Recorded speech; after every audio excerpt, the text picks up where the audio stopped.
La journée du livre politique à l'Assemblée, c'est un rendez-vous, c'est une tradition, c'est un moment très fort. Parce que nous sommes à l'Assemblée nationale et nous sommes dans un lieu où la littérature et la politique se sont entremêlées, continuent de s'entremêler. Nous sommes une nation littéraire.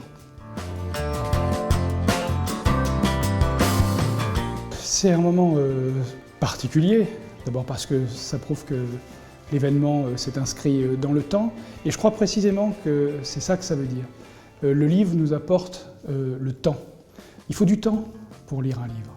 Et on est dans une époque qui laisse peu de temps. Il y a le buzz, il y a le live, la vitesse, tout s'accélère. Et le livre nous rappelle ce sens du temps long, à la fois le temps long d'où nous venons et le temps long qu'il faut intégrer pour pouvoir se projeter. C'est ce qu'apporte le livre.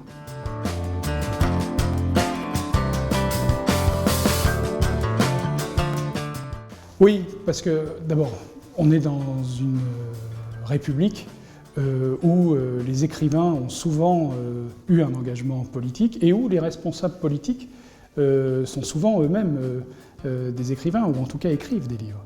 Nous sommes une nation littéraire, c'est très important de le rappeler.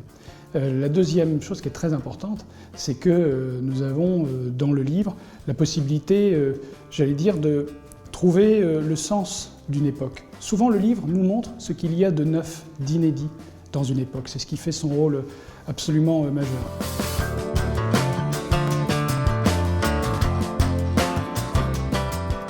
Il y a un ouvrage qui a beaucoup compté dans mon engagement, mais surtout dans ma vie, que j'ai lu lorsque j'étais lycéen pour la première fois. Je le relis régulièrement.